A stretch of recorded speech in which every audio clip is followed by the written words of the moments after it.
Uncle ನಮಸ್ತೆ. ನಮಸ್ತೆ. ನೀವು ಇದೆಲ್ಲ ಅವಾರ್ಡ್ ತಗೊಂಡಿದ್ದೀರಾ ಅಂತ ಹೋದ ವರ್ಷ ಇದೇ ದಿನ ನನಗೆ ಆಂಟಿ ಹೇಳ್ದಾಗ ತುಂಬಾ ಖುಷಿ ಆಯ್ತು. ಇವತ್ತೇ ಬಂದಿದ್ದೀರಾ ಅಂತ. ಅದೇ ಇವತ್ತೇನೋ ತುಂಬಾ ಶುಭ ಸಮಾಚಾರ ಅನ್ಸುತ್ತೆ. ಹಾಗಾಗಿ ಏನಿಲ್ಲ, ನೇಕಾರ ದಿನಾಚರಣೆ ಅಂದ್ರೆ ಇವತ್ತೇ. ಹೌದು. ಅದಕ್ಕೋಸ್ಕರ ಅವಾರ್ಡು ವರ್ಷನೂ ಇರುತ್ತೆ. ನಮ್ಗೆ ಅಲ್ಲ, ಈ ವರ್ಷ ಬೇರೆಯವ್ರಿಗೆ.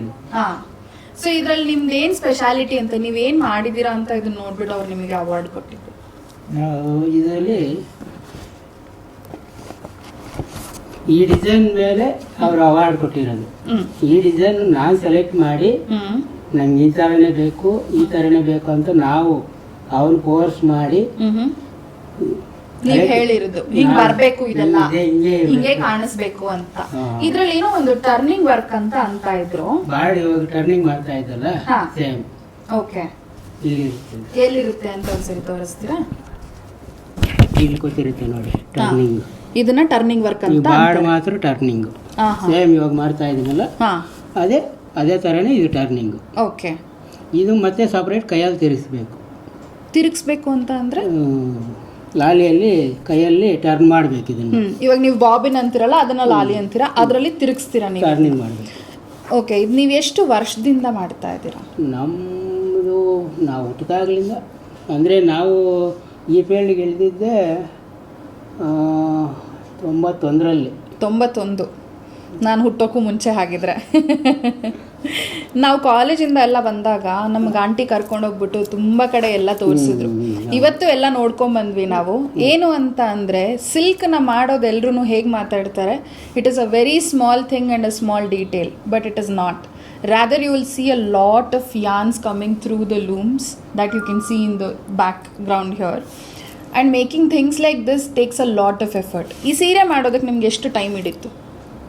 ಈ ಸೀರೆ ಸೇಮ್ ನಮ್ಗೆ 5 ದಿನ ಬೇಕೇ ಬೇಕು. 5 ದಿನ ಬೇಕಾಯಿತು. ಆ್ಯಂಡ್ ಇದ್ರದ್ದು ನೀವು ಇದನ್ನೆಲ್ಲ ಡಿಸೈನ್ ಮಾಡಬೇಕು ಅನ್ನೋದನ್ನೆಲ್ಲ ಮಾಡಿದ್ರಲ್ಲ, ಅದನ್ನೆಲ್ಲ ಕೈಯಲ್ಲೇ ಡ್ರಾ ಮಾಡಿ ಆ ಥರ ಎಲ್ಲ ಮಾಡ್ತಿದ್ರಿ ನೀವು. ನಾನು ಬಂದಾಗ ಅದನ್ನು ತೋರಿಸ್ಕೊಟ್ಟಿದ್ರಿ ನೀವು ಗ್ರಾಫ್ ಶೀಟಲ್ಲಿ ನನಗೆ ಒಂದೊಂದು. ಮೊದಲು ಗ್ರಾಫ್ ಶೀಟ್ ಬರ್ತಾ ಇತ್ತು, ಇವಾಗ ಗ್ರಾಫ್ ಶೀಟ್ ಬರಲ್ಲ.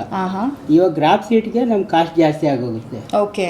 ಅದಕ್ಕೋಸ್ಕರ ಡೈರೆಕ್ಟ್ ಅಲ್ಲೇ ನಮ್ಗೆ ಹಂಗೆ ಕಂಪ್ಯೂಟರಲ್ಲೇ ಡಿಸೈನ್ ಮಾಡಿಬಿಟ್ಟು ಡೈರೆಕ್ಟ್ ಹಂಗೆ ಮಿಷಿನ್ ಪಂಚ್ ಕಾರ್ಡ್ಸ್ ರೆಡಿ ಆಗುತ್ತೆ ನಮಗೆ. ಅದೇ ಮಿಷಿನೇ ಅದೇ ತಗೊಂಡ್ಬಿಡತ್ತೆ, ಎಲ್ಲ ಇನ್ಪುಟ್ಸ್ ತಗೊಳತ್ತೆ. ಸೊ ನೀವು ನಮಗೆ ಡಿಸೈನ್ ಹಿಂಗೆ ಬೇಕು ಅನ್ನೋದನ್ನ ಇದನ್ನ ತೋರಿಸ್ತೀರಾ, ನೀವು ಡ್ರಾ ಮಾಡಿ ಕೊಡ್ತೀರಾ, ಏನಾದರೂ ಒಂದು ಡ್ರಾಯಿಂಗ್ ಅನ್ನೋದನ್ನ ಏನಾದರೂ ಮಾಡಿಬಿಟ್ಟು ಕೊಡ್ತೀರಾ ನೀವು ಇದನ್ನು ಶುರು ಮಾಡಿದಾಗ ಅಥವಾ ಇವಾಗ್ಗೆ ಎಷ್ಟು ವ್ಯತ್ಯಾಸ ಇದೆ, ಎಷ್ಟು ಹೊಸ ಟೆಕ್ನಿಕ್ಸ್ ಬಂದಿದ್ದಾವೆ? ಆವಾಗ ಎಲ್ಲ ಕೈಯಲ್ಲೇ ಡ್ರಾ ಇರ್ತಾ ಇದ್ರು ಆವಾಗ. ಇವಾಗ ಎಲ್ಲ ಕಂಪ್ಯೂಟರ್ ಬಂದ ಮೇಲೆ ಎಲ್ಲ ಕಂಪ್ಯೂಟ್ರಲ್ಲೇ ಸೇಫ್. ಇವಾಗ ನಮಗೆ ಅರ್ಜೆಂಟ್ ಈ ಡಿಸೈನ್ ಬೇಕು ಅಂದರೆ ಅವರು ಒಂದು 3 ದಿನಕ್ಕೆ ನಮಗೆ ಡೆಲಿವರಿ ಕೊಟ್ಟು ಬಿಡ್ತಾರೆ ಪಂಚ್ ಕಾರ್ಡ್ಸ್. ಸೊ ನೀವು ಅದನ್ನ ಈ ಲೂಮ್ಗಳನ್ನ ಸೆಟಪ್ ಮಾಡಿಬಿಟ್ಟು ಅದ್ರ ಪ್ರಕಾರ ಪೂರ್ತಿ ಮಾಡ್ತೀರಾ? ಆ ಸೆಟಪ್ ಮಾಡೋಕ್ಕೆ ನಮ್ಗೆ 1 ತಿಂಗಳು ಬೇಕು. ಲೂಮ್ನ ಸೆಟಪ್ ಮಾಡೋದಕ್ಕೆ 1 ತಿಂಗಳು ಬೇಕು. ಈ ಡಿಸೈನ್ ಇದೇ ಥರ ಬೇಕು ಅಂದರೆ ನಾವು 1 ತಿಂಗಳು ತಗೊತೀವಿ. ಓ, ಇವಾಗ ನಾನು ಹೇಳ್ತೀನಿ, ನನಗೆ ಇದೆಲ್ಲ ಬೇಡ, ಇದು ಪೂರ್ತಿ ಬರಲಿ ಅಂತ ಅಂದ್ರೆ ನೀವು ಇದನ್ನ ತೆಗೆದು ಮತ್ತೆ ಹೊಸದಾಗಿ ಮಾಡಬೇಕಾಗುತ್ತೆ. ಇದು ತೆಗೆದ್ಬಿಟ್ಟು ಇದನ್ನೇ ಮತ್ತೆ ದಾರ ಹಾಕಿ ಇಲ್ಲಿ ಸಪ್ರೇಟ್ ಕಂಟಿನ್ಯೂ ಮಾಡ್ತೀರಾ ಮತ್ತೆ. ಸೊ ಇವಾಗ ನಾವೆಲ್ಲ ಅನ್ಕೋತೀವಿ, we all really think that it is so easy that will see the silk saris and say right, why is it so costly? He puts an effort to get that design done for a month almost to just set up the individual loom that is happening. ಇವಾಗ ಲೂಮಲ್ಲಿ ನಮ್ಗೆ ಏನೇನು ಥರ items ಇರುತ್ತೆ ಅಂತ ಹೇಳೋಕ್ಕಾಗುತ್ತಾ ನಿಮಗೆ? ಅಂದರೆ ಇವಾಗ ಇದರಲ್ಲಿ ಏನೇನೆಲ್ಲ ಬರುತ್ತೆ. ನನಗೆ ಸ್ವಲ್ಪ ಹೊತ್ತು ಮುಂಚೆ ಆಂಟಿ ಹೇಳ್ತಾ ಇದ್ರು, ನೀವು ಇದನ್ನು ಆಲ್ಮೋಸ್ಟ್ ಸುತ್ತು ವಟಾರದಲ್ಲೆಲ್ಲ ನೀವೇ ಇರೋದು ಆ ಲೂಮ್ನ ಸೆಟಪ್ ಮಾಡೋದಕ್ಕೆ. ನಮಗೆ ಡಿಸೈನ್ ನೋಡ್ತೀವಿ ಫಸ್ಟು. ಆಯಿತು, ಸೇಮ್ ಇದೆ ಅಂದ್ಕೊಳ್ಳಿ. ಇದು ಡಿಸೈನ್ ಆಯಿತು. ಇದೇ ಬಾರ್ಡ್ ಬರಬೇಕು ಅಂದರೆ ನಾವು ಇಷ್ಟುಕ್ಸು ಜಾಕಾರ್ಡ್ ಬೇಕು ಅಂತ ನಾವು ಸೆಟ್ ಮಾಡ್ತೀವಿ. ಇದು 2 ಪಾರ್ಟಿ ಜಾಕಾರ್ಡ್. ಇನ್ನೂ ಚಿಕ್ಕದು ಇಷ್ಟಿಷ್ಟೇ ಬರಬೇಕು ಅಂದರೆ ಅದು 120 ಜಾಕಾರ್ಡ್ ಆಗುತ್ತೆ. 120 ಜಕಾರ್ಡ್. ಇದೆಷ್ಟು ಜಕಾರ್ಡ್ ಅಂದ್ರಿ? ಇದು ಬಂದು 2 ಪಾರ್ಟಿ, ಇದು 2 ಪಾರ್ಟಿ, ಇದು 2 ಪಾರ್ಟಿ. ಓಕೆ, 240 ಜಕಾರ್ಡ್ಸ್ ಅಲ್ಲಿ ಇದೆಲ್ಲ ಆಗಿದೆ. ಇಲ್ಲದೆ ಹೋದ್ರೆ ಇನ್ನ ಚಿಕ್ಕದ್ ಬೇಕು ಅಂದ್ರೆ 120 ಅಂತ ಹೇಳ್ತೀವಿ. 120 ಆಗುತ್ತೆ. ಇದೇ ಇವಾಗ ಕಟ್ಟಿರೋದು ಇದೇ ಡಿಸೈನ್ 480. 480. ಸೊ ನೀವು ಇದನ್ನೆಲ್ಲ ಪ್ರತಿಯೊಂದನ್ನು ನೀಡಲ್ ಪ್ರಕಾರ ಸೆಟ್ಟಿಂಗ್ ಮಾಡಿ ಡಿಸೈನ್ ಮೇಲೆ ನಾವು ಹುಕ್ಸು ಸೆಟ್ ಮಾಡ್ತೀವಿ. ಹುಕ್ಸ್ ಸೆಟ್ ಮಾಡ್ತೀರಾ ಫಸ್ಟು. ಮೊದಲನೇ ಕೆಲಸ ಬಂದ್ಬಿಟ್ಟು ಹುಕ್ಸು. ಓಕೆ, ಆಮೇಲೆ ನಮ್ಗೆ ಈ ಡಿಸೈನ್ ಇಷ್ಟೇ ಹುಕ್ಸ್ಗೆ ಬೇಕು ಅಂದರೆ ಅವ್ರು ಅಷ್ಟೇ ಹುಕ್ಸ್ಗೆ ಸೆಟ್ ಮಾಡಬೇಕು ಅವರು ಡಿಸೈನರ್. ಅವ್ರು ಹುಕ್ ಸೆಟ್ ಮಾಡಿಕೊಡೋದ್ರ ಪ್ರಕಾರ ನಿಮ್ಮ ಪಂಚ್ ಕಾರ್ಡಲ್ಲಿ ಹೋಲ್ ಇರುತ್ತೆ, ಆ ಹೋಲಿಂದ ಆ ಹುಕ್ ಕೆಳಗಡೆ ಹೋಗುತ್ತೆ. ಇಲ್ಲ ಆ ಹೋಲಿಂದ ಮೇಲೆ ಹೇಳುತ್ತೆ ಅದು ಮೇಲೆ ಕೇಳಿಯತ್ತೆ. ಓಕೆ, ಇವಾಗ ಪಂಚ್ ಹುಕ್ಸು ಹಿಂಗಿರ್ತಾವಲ್ಲ, ಹೌದು, ಹಿಂಗಿದ್ದ ಕಾರ್ಡ್ ಪ್ರೆಸ್ಸಿಂಗ್ ಅಲ್ಲಿ ಹೋಲ್ ಇದ್ರೆ ಮಾತ್ರ ಅದು ಮೇಲೆ ಹೇಳೋದು, ಮೇಲೆ ಇಲ್ಲ ಪ್ಲೇನ್ ಇದ್ರೆ ಅದು ಅಲ್ಲೇ ಅದು ಬಿಡುತ್ತೆ, ಅಲ್ಲೇ ನಿಂತ್ಕೊಳ್ಳುತ್ತೆ, ಅಲ್ಲಿ ಮೇಲೆ ಹೋಗಲ್ಲ. ಸೊ ನಮಗೆ ಆ ಡಿಸೈನ್ ಅಲ್ಲಿ ಏನು ಫಾರ್ಮ್ ಆಗಲ್ಲ, ಪ್ಲೇನ್ ಆಗಿ ಬರುತ್ತೆ. ಹಾಂ, ಸರಿ. ಆಮೇಲೆ ಇವಾಗ ನಿಮಗೆ ಇದೆಲ್ಲ ಮಾಡೋವಾಗ ಎಷ್ಟೊಂದು ರೀತಿಗಳಿದಾವೆ. ಅಂದರೆ 2 ಗ್ರಾಮ್ ಅಂತ ಇದೆ, 4 ಗ್ರಾಮ್ ಅಂತ ಇದೆ, ಅಥವಾ ನಾರ್ಮಲ್ ಝರಿ ಅಂತ ಇದೆ. ಆಲ್ಮೋಸ್ಟ್ ಇವಾಗ ಈ ಕಡೆ ನಡೆಯೋದೆಲ್ಲ ನಾರ್ಮಲ್, ಈ ಕಡೆ ನಡೆಯೋ ಎಲ್ಲ ಇದನ್ನು ನಾರ್ಮಲ್ ಝರಿಗಳೇ. ಪವರ್ ಲೂಮ್ ಆಗಲಿ ಹ್ಯಾಂಡ್ಲೂಮ್ ಆಗಲಿ ನಾರ್ಮಲ್. ಇವಾಗ ಹ್ಯಾಂಡ್ಲೂಮಲ್ಲಿ ಎಷ್ಟು ಸೀರೆಗಳು ರೆಡಿ ಆಗುತ್ತೆ ಒಂದು ದಿನದಲ್ಲಿ? ದಿನದಲ್ಲಿ ಆಗಲ್ಲ ಹ್ಯಾಂಡ್ಲೂಮಲ್ಲಿ. ಸರಿ, 2 ದಿನ ಆದರೂ ಬೇಕು ಅಂತ. 2 ದಿನ ಒಂದು ಸೀರೆ ಬೇಕು. ನಾರ್ಮಲ್ ಸೀರೆ ಬರಬೇಕು ಅಂದರೆ 2 ದಿನ ಬೇಕು. 2 ದಿನದಲ್ಲಿ ತುಂಬ ನಾರ್ಮಲ್ ಸೀರೆ ಅಂದರೆ ಸಿಂಪಲ್ ಬಾರ್ಡರು ಫುಲ್ ಪ್ಲೇನ್ ಸೀರೆ ಬಂದರೆ ನಮಗೆ 2 ದಿನದಲ್ಲಿ ರೆಡಿ ಆಗುತ್ತೆ. 1.5 ದಿನ 2 ದಿನ, 1.5-2 ದಿನ. ಈ ಥರದ ಸೀರೆಗಳೆಲ್ಲ 5 ದಿನ 6 ದಿನ ಅವರು ಮಾಡೋ ಕೆಲಸದ ಮೇಲೆ ಡಿಪೆಂಡ್. ಎಷ್ಟೊತ್ತರಿಂದ ಎಷ್ಟೊತ್ತು ತನಕ ಕೆಲಸ ಮಾಡ್ತೀರಾ? ನಮಗೆ 8 ಗಂಟೆಯಿಂದ ರಾತ್ರಿ 8 ಗಂಟೆವರೆಗೂ. ಈಗ ಮಧ್ಯದಲ್ಲಿ ಏನಾದರೂ ರಜೆ ಹಾಕೊಂಡ್ರೆ ಅಷ್ಟೇ. ಒಂದು ದಿನಕ್ಕೆ 10ರಿಂದ 12 ತಾಸು ಕೆಲಸ ಮಾಡಿ ಡೈಲಿ 1.5 ಮೀಟ್ರ್. ನಾವು ಇದಾದರೆ 1.5 ಮೀಟ್ರ್ ಡೈಲಿ. ಒಂದು ಸೀರೆ ಬಂದು 5.5 ಮೀಟ್ರು ಪ್ಲಸ್ ಒಂದು ಬ್ಲೌಸ್ 6.20 ಬ್ಲೌಸು ಸೇರಿಸ್ಕೊಂಡು. ಸೊ ಹಾಗಾಗಿ ನಿಮಗೆ ಆಲ್ಮೋಸ್ಟ್ 5 ದಿನ ಲೆಕ್ಕ ಹಿಡಿಯುತ್ತೆ. ತುಂಬ ಡೀಟೇಲ್ ಆಗಿರೋ ಜಕಾರ್ಡ್ ಸ್ಯಾರಿಗಳು. ಓಕೆ, ಇವಾಗ ಸಿಂಪಲ್ ಸ್ಯಾರಿಗಳು 2 ದಿನದಲ್ಲಿ ಮುಗಿಯುತ್ತೆ. ಇದೇ ಪವರ್ ಲೂಮಲ್ಲಿ ಮಾಡಿದ್ರೆ ಏನಾಗುತ್ತೆ? ಡೈಲಿ 2 ಬರ್ತವೆ, ಡೈಲಿ 2 ಸೀರೆ ಬರುತ್ತೆ. You can understand the difference when he says that handloom takes around 5 days to make a detailed jacquard sari that you wear for your receptions or the main functions in your house when you want to be the main, event picture person. But when you wear the simple saris that you want to carry around, these things are made within 1 or 2 days, 1.5 to 2 days easily in a handloom. But a power loom can create up to 2 saris per day, even if it is complicated jacquards, because they have energy source running through them. And the handloom has its own fineness, because when the thread gets cut and the detail has been taken care, you can understand the difference between the handloom and the power loom. Artisans have always been thriving around to ensure our roots are grounded and we are building a really nice detailed things around the nature. They have never been told what exactly to be done, but they have been informed that what kinds of designs are going around, how the designs are sold, what kind people are loving to buy. All the factors will make them design a certain sari always.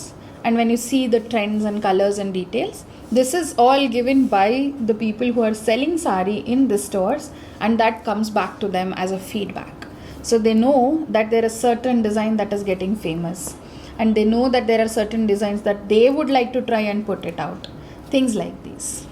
So ಇದು ನೀವು ಸೀರೆಗಳನ್ನ ನೇಯುವಾಗ ನಿಮ್ಗೆ ಹೇಗಿದ್ದು order ಬಂದಿತ್ತು? ಎಷ್ಟು ಸೀರೆಗಳನ್ನ ನೇಯ್ದು? ಆರ್ಡು ಬರಲ್ಲ madam, ನಾವು design set ಮಾಡಿ ಇವಾಗ ತೋರಿಸ್ನಲ್ಲ ಗ್ರಾಫ್ಸ್. ಹೌದು, ಗ್ರಾಫ್ ಅಂಗಡಿಯನ್ನು ನಾವು ಮಾತಾಡ್ತೀವಿ. ಓಕೆ, ಈ ಥರದ ಡಿಸೈನ್ನ ನಾವು ಮಾಡಿಕೊಡ್ತೀವಿ ಅಂತ ನೀವು ಹೇಳ್ತೀರಾ. ಸರಿ, ಆಮೇಲೆ ಏನಾಗುತ್ತೆ? ಅವರು ಒಪ್ಪಿದ್ರೆ ಮಾಡ್ತೀವಿ, ಇಲ್ಲ ಅಂದರೆ ಬೇರೆ ಅಂಗಡಿಗಳನ್ನ ಹುಡುಕ್ತೀರಾ. ಅವ್ರಿಗೆ ಹೇಗೆ ಹುಡುಕ್ತೀರಾ ನೀವು? ಅಂದರೆ ನೀವು ಹೋಗಿ ನಾವೇ ಮಾತಾಡಿ ಡಿಸೈನ್ ಇವಾಗ ಗ್ರಾಫ್ ತೆಗಿತೀವಿ, ಕಾಪಿ ತೆಗೆದು ತೋರಿಸ್ತೀವಿ, ಈ ಥರ ಇದೆ, ಇಲ್ಲ ಕಲರ್ ಚೇಂಜ್ ಮಾಡೋಣ ಅಂದರೆ ಮಾಡೋಣ, ಇಲ್ಲ ಬೇಡ ಇದೇ ಕಲರ್ ಇರಲಿ ಅಂದ್ರೆ ಅದೇ ಕಲರೇ. ಓಕೆ, ಇವಾಗ ಇದೇ ಕಲರೇ ನಾವು 500 ಸೀರೆ ನೇಯ್ದಿದ್ದೀವಿ. 500 ಸೀರೆ ನೇಯ್ದಿದ್ದೀರಾ ಈ ಥರದ್ದು? ಸೇಮ್ ಕಲರ್ ಒಂದೇ. ಅಬ್ಬಾ, ಎಷ್ಟು ದಿನ ಹಿಡಿತು ನಿಮಗೆ? 5 ವರ್ಷ. 5 ವರ್ಷ 500 ಸ್ಯಾರಿ, ಸೇಮ್ ಡಿಸೈನ್. ಅದನ್ನು ಪ್ರತಿಯೊಂದು every single item is turned detailing that he has done. So he has taken 5 years to weave 500 saris that you have purchased somewhere. Somebody has picked up for sure. ಇವಾಗ ಇದಾದ್ಮೇಲೆ ನನ್ಗೆ ಇನ್ನೊಂದು colour ತೋರಿಸಿದ್ರು ಆಯ್ತಾ, ಇದೇ ಥರದ್ದು ಇದನ್ನು ಮಾಡಿದ್ದೀರಾ ಅಂತ ಅಂದ್ಬಿಟ್ಟು, ಇದ್ರದ್ದು ಏನು ಸ್ಪೆಷಾಲಿಟಿ ಅಂತ ಹೇಳಿ ನನಗೆ. ಇದು ಕಲರ್ ಮ್ಯಾಚಿಂಗು. ನಾವು ಇಂಥವ್ರಿಗೆ ಬೇಕು ಅಂದರೆ ಅಂಥವ್ರಿಗೆ ಯಾವ ಕಲರ್ ಚೆನ್ನಾಗಿರುತ್ತೆ ಅಂತ ನಾವು ಕಲರ್ ಮ್ಯಾಚ್ ಮಾಡ್ತೀವಿ. ಓಕೆ, ಇದು ನಿಮ್ಮ ಮನೆಗೆ ಅಂತ ನಾವು ಮನೆಗೆ ಅಂತ ಮಾಡ್ಕೊಂಡಿದ್ದೀವಿ. ಓಕೆ, ತುಂಬ ಚೆನ್ನಾಗಿದೆ. ಸೀರೆಗಳು ಮಾತ್ರ ಅದ್ಭುತವಾಗಿದ್ದಾವೆ. ಎಷ್ಟು ಚೆನ್ನಾಗಿದೆ ಅಂತ ಅಂದರೆ ನೋಡ್ತಾ ಇದ್ರೆ ಹಾಗೆ ಉಟ್ಕೊಂಡು ಪರ್ಚೇಸ್ ಮಾಡ್ಕೊಂಡು ನಾವು ಒಂದು ಹೇಳ್ಬಿಟ್ಟು ಮಾಡಿಸ್ಕೊಂಡು ಹೋಗೋಣ ಅಂತ ಕೊಟ್ಬಿಡ್ತಾ ಇದ್ದೀನಿ. ಹೇಳಿ ಮಾಡಿಸ್ಕೊಂಡನ್ನ ತಗೊಳ್ಳಿ. ಇವಾಗ ನೀವು ಏನಾದರೂ ನನಗೆ ಈ ಥರ ಡಿಸೈನ್ ಬೇಕು, ನನಗೆ ಇದೇ ಥರ ಕಲರು, ಇದೇ ಥರ ಡಿಸೈನು, ಬಾರ್ಡರ್ ಈ ಥರ ಇರಬೇಕು, ನಾ ಇದನ್ನೆಲ್ಲ ಹೇಳಿದ್ರೆ ಒಂದೇ ಸಿಂಗಲ್ ಸಾರಿ ಆಗಬೇಕು, ಎರಡನೇ ಸೀರೆ ಇರಬಾರ್ದು ಆ ಥರ ಅಂದರೆ ಎಷ್ಟು ಕಾಸ್ಟ್ ಬೀಳುತ್ತೆ ನನಗೆ ಒಂದೇ ಸೀರೆಗೆ? ಅದು ಡಿಸೈನ್ ಮೇಲೆ ಕಾಸ್ಟ್ ಬೀಳ್ಬೋದು. ಸರಿ, ನಿಮಗೆ ಲೂಮ್ ಸೆಟಪ್ಪು ಅಂತೆಲ್ಲ ಮಾಡ್ತೀರಲ್ವಾ, ಅಂದರೆ ಒಂದು ತಿಂಗಳು ಟೈಮ್ ತೊಗೊಂಡು ಅದೆಲ್ಲ ಮಾಡೋದಕ್ಕೆ ಅಂತ ಒಂದು ಕಾಸ್ಟ್ ಬೀಳುತ್ತೆ ಅಲ್ವಾ? ಅದಾದಮೇಲೆ ವೀವಿಂಗ್ ಚಾರ್ಜಸ್ ಬೇರೆ ಆಗುತ್ತೆ, ಅದರಲ್ಲಿ ಥ್ರೆಡ್ ಡಿಸೈನು ಮಾಡೋ ಟೈಮ್ ಫ್ರೇಮು ಇದೆಲ್ಲ ಬೇರೆ ಬರುತ್ತೆ. ಬಟ್ ನೀವು ಸೆಟಪ್ ಮಾಡೋದಕ್ಕೆ ಏನು ಚಾರ್ಜಸ್ ಬರುತ್ತೆ ಓವರಾಲ್ ಆಗಿ? ನಾವು ಒಂದು ದಾರದ ಲೆಕ್ಕದಲ್ಲಿ ತಗೊತೀವಿ. ದಾರದ ಲೆಕ್ಕದಲ್ಲಿ? ಸರಿ, ದಾರ ಇಷ್ಟು ಅಂತ, ಅದರಲ್ಲಿ ಎಷ್ಟು ದಾರ ಬೀಳ್ತಾವೋ ಅಷ್ಟು ಕಾಸ್ಟ್ ಬೀಳುತ್ತೆ. ಅಷ್ಟು ಕಾಸ್ಟ್ ಬೀಳುತ್ತೆ. ಸೊ ಇವಾಗ ನಾನು ಇದೇ ಸೀರೆ ನನ್ನ ಡಿಸೈನ್ ಇದು ಅಂತ ಇಟ್ಕೊಳ್ಳೋಣ, ನೀವು ಮಾಡಿರೋದು ಆಫ್ಕೋರ್ಸ್. ಇವಾಗ ನಾನು ಈ ಥರ ಏನೋ ಒಂದು ಡಿಸೈನ್ ನಾನು ಇಂಟರ್ನೆಟ್ಟಲ್ಲಿ ನನಗೆ ಈ ಥರ ಎಲ್ಲ ವಿಧ ವಿಧ ಬೇಕು ಅಂತ ಎತ್ಕೊಂಬಂದು ಕೊಡ್ತೀನಿ. 1.5 ಲಕ್ಷ ಬೀಳ್ಬೋದಾ ಬರೀ ಒಂದೇ ಒಂದು ಸೀರೆ ಮಾಡೋದಕ್ಕೆ? 1.5 ಲಕ್ಷ ಬಂಡವಾಳ 1.25 ನೋಡಿ, 1.25 ಹೋಗುತ್ತೆ. ಇದು ಬರೀ ಸೆಟಪ್ಗೆ ಇಲ್ಲ ಪೂರ್ತಿ ರೆಡಿ ಮಾಡಿ ಕೊಡೋದು? ಫುಲ್ಲು ರೆಡಿ ಮಾಡಿ ಕೊಡೋದಕ್ಕೆ. ಇವಾಗ ಯಾರಾದರೂ ಬಂದ್ಬಿಟ್ಟು ಮದುಮಕ್ಕಳು ಇವಾಗ ಅವ್ರ ಪ್ರೀತಿ ಕಥೆಗಳನ್ನ ಹಾಕೊಳ್ಳೋದು ಒಂದು ತುಂಬ ಫೇಮಸ್ ಆಗಿಬಿಟ್ಟಿದೆ.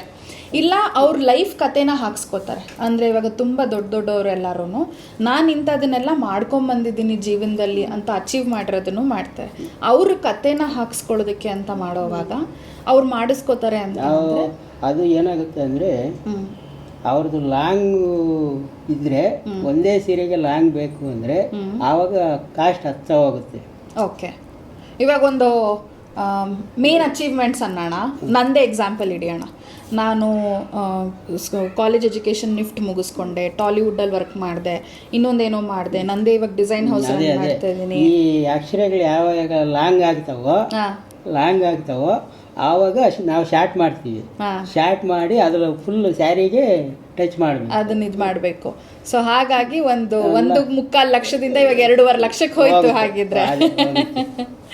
ಓಕೆ, ಬಟ್ ನಾನು ಆ ಥರ ಕೇಳಿದ್ರೆ ನಿಮ್ಮ ಕೈಲಿ ಮಾಡ್ಕೊಡೋಕ್ಕಾಗತ್ತೆ? ಆಗತ್ತೆ. ಆ್ಯಂಡ್ ನನಗೆ ಎಷ್ಟು ಟೈಮ್ ಕೊಡಬೇಕಾಗತ್ತೆ ನಾನು ನಿಮ್ಗೆ ಇದನ್ನು ಮಾಡಿಸೋದಕ್ಕೋಸ್ಕರ? ಟೈಮ್ ಹಂಗಂದರೆ ಸೇಮ್ ಅದೇ ಆಗುತ್ತೆ. ಪಂಚಿಂಗ್ ಕಾರ್ಡು ಅವನು ಹೇಳಿದ್ರೆ ಸೇಮ್ ಟೈಮ್ 1.5 ತಿಂಗಳು, 1 ತಿಂಗಳು 1.5 ತಿಂಗಳು ಒಳಗಡೆಗೆ ನಾವು ಫಿಟ್ ಮಾಡೋದು 1 ತಿಂಗಳು. ನಾವು ಇಲ್ಲಿ ಫಿಟ್ ಮಾಡೋಷ್ಟಿಗೆ ಅವ್ನು ಕಾರ್ಡ್ ಕೊಟ್ಟರೆ ಸೊ ಮುಗಿದು ಒಂದು 40 ದಿನ ಮ್ಯಾಕ್ಸಿಮಮ್ 40 ದಿನದಲ್ಲಿ ನಾನೇನು ಅನ್ಕೋತಿದ್ದೀನಿ ಆ ಥರ ಸೀರೆಗಳನ್ನ ಹಂಗಿದ್ರೆ ನೇಯಿಸ್ಬೋದು. ಆ ಸಿಂಗಲ್ ಪೀಸು ಮುಂಚೆನೇ ಹೇಳಬೇಕು. ಹೌದು, 40 ದಿನ ಮುಂಚೆ ಹೇಳಿದ್ರೆ ನಮ್ಗೆ ಈ ಡೇಟ್ ಬೇಕು ಅಂದರೆ ಮುಂಚೆನೇ ಹೇಳಿದ್ರೆ ನಾವು ಆ ಡೇಟ್ ನೀವು ಮಾಡಿಕೊಡ್ತೀರಾ. ಓಕೆ, ಇದು ಈ ಸೀರೆದು ಏನು ಸ್ಪೆಷಾಲಿಟಿ? ಮಾಮೂಲಿ ಇದೇನು ಆವಾಗಲೇ ಹೇಳಿದ್ನಲ್ಲ, ಇದು 2 ದಿನದಲ್ಲಿ ಸೀರೆ ಬರುತ್ತೆ. ಓಕೆ, ಇದೇ ಆ ಮಾಮೂಲಿ ಸೀರೆ ಅನ್ನೋದು? ಮಾಮೂಲಿ ಸೀರೆ. ಓಕೆ, ಇವಾಗ ಇದರಲ್ಲಿ ನಮ್ಗೇನಂತ ಹೇಳ್ತಾರೆ, ಸಿಂಪಲ್ ಆಗಿರೋದನ್ನ ಹೇಳ್ತಾರೆ, ಇದು ಸಿಂಪಲ್ ಸ್ಯಾರಿ ಅಂತಾರೆ. ಬಟ್ ಬುಟ್ಟ ಇದೆ, ಬಾರ್ಡರ್ ಇದೆ ಅಲ್ವಾ? ಇವಾಗ ಪಲ್ಲು ಎಲ್ಲ ಗ್ರ್ಯಾಂಡಾಗಿ ಮಾಡಿರ್ತೀರಾ ನೀವು ಇದರಲ್ಲಿ? ಮಾಮೂಲಿ ಎಲ್ಲ ಸೀರೆಗೂ ಬಂದೇ ಬರುತ್ತೆ, ಗ್ರ್ಯಾಂಡಾಗೆ ಬರುತ್ತೆ ಸ್ವಲ್ಪ. ಇದನ್ನ ನಿಮ್ಮ ಪ್ರಕಾರ ಯಾವ್ಯಾವ ಫಂಕ್ಷನಲ್ಲಿ ಯಾರು ಉಟ್ಕೋಬಹುದು? ಬ್ರೈಡಲ್ ಸ್ಯಾರಿ ಬೇರೆ ಆಗತ್ತೆ ಅಲ್ವಾ?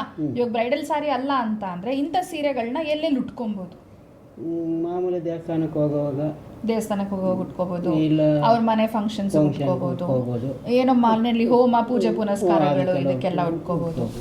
ಇದು ಏನು ಕಾಸ್ಟ್ ಪ್ರೈಸ್ ಬೀಳುತ್ತೆ? ಈಗ 6.5 ಇಂದ 7.5 ನಮ್ಗೆ ಇಂಥ ಸೀರೆಗಳು ಸಿಗ್ತವೆ. ಹಾಗಿದ್ರೆ ಮೊದಲು ಇದೇ ಸೀರೆ 3,000 ಸಿಗ್ತಾ ಇತ್ತು. ಮೊದಲು ಅಂದ್ರೆ ಯಾವಾಗ? ನೀವು ಬಂದು 2016 ಅವಾಗ ರೇಷ್ಮೆ ಎಷ್ಟಿತ್ತು? 1,500. KGಗೆ 1500 ಇತ್ತು. ಇವಾಗ ಎಷ್ಟಿದೆ? 3,500. 3,500 ರೇಷ್ಮೆ ನಿಮ್ಮ ಪ್ರಕಾರ ಎಷ್ಟು ಏನಂತಾರೆ ಈ ಬೆಲೆ ಬಾಳೋ ವಸ್ತುಗಳಲ್ಲಿ ರೇಷ್ಮೆ ಕೂಡ ಒಂದು ಇದು ಅಂತ ಹೇಳಿ. ಬಂಗಾರ ಇವಾಗ ಹೆಂಗೈತೋ ಇವಾಗ ಹಂಗೈತೆ ರೇಷ್ಮೆಕ. ಬಂಗಾರಕ್ಕೂ ರೇಷ್ಮೆಗೂ ತೊಲೆ ಇಲ್ಲ ಅಂತ ಅಂತಾರಲ್ಲ, ಆ ಥರ ವಿಷಯ ಇದು. ಮೊದಲು 6,500 ಇತ್ತು, ಇವಾಗ ಇಳಿದೈತೆ. ಇವಾಗ 3,500 ಬಂದೈತೆ. ಆವಾಗ ನೈದಿರೋ ಸೀರೆ ಅವ್ರು 3,500 ಕೇಳಿದ್ರೆ ಕೊಡ್ತಾನೆ? ಇಲ್ಲ, ಕೊಡಲ್ಲ. Okay uncle, thank you. ನಿಮ್ಮ ಟೈಮ್ ತೆಗೆದು ನಮ್ಮನ್ನೆಲ್ಲ ಕಡೆ ಕರ್ಕೊಂಡು ಹೋಗಿ ತೋರಿಸಿ ಹೇಳಿ ಮಾಡಿ, ನಮ್ಮ ಥರ ಎಲ್ಲರೂ ಬಂದು ಕಲ್ತ್ಕೋಬೇಕು ಅನ್ನೋದೇ ಮೇನ್ ಇರೋದು. ನೋಡಿದ್ರೇನೆ ಕಲ್ತ್ಕೊಳಕ್ಕಾಗೋದು. ಎಲ್ಲರೂ ಎಷ್ಟು ಈಸಿ ಅಂತ ಅನ್ಕೋತೀವಿ ಅಷ್ಟು ಈಸಿ ಅಲ್ಲ ಅನ್ನೋದು ಗೊತ್ತಾಗೋದಕ್ಕೋಸ್ಕರನೇ ಇದನ್ನ ಮಾಡ್ತಾ ಇರೋದು. ನಾವು ನಮ್ಮ ಕಾಲೇಜ್ ಥ್ರೂ ಏನಾದರೂ ಇದು ಮಾತಾಡೋಕ್ಕಾಗತ್ತೆ ಅನ್ನೋದನ್ನು ನೋಡ್ತಾ ಇದ್ದೀವಿ. ಇದನ್ನ ನೋಡಿಬಿಟ್ಟು ಹಾಗೇನೆ ನಿಮಗೂ ಒಂದ್ಸರಿ ಮಾತಾಡೋಣ. Thank you.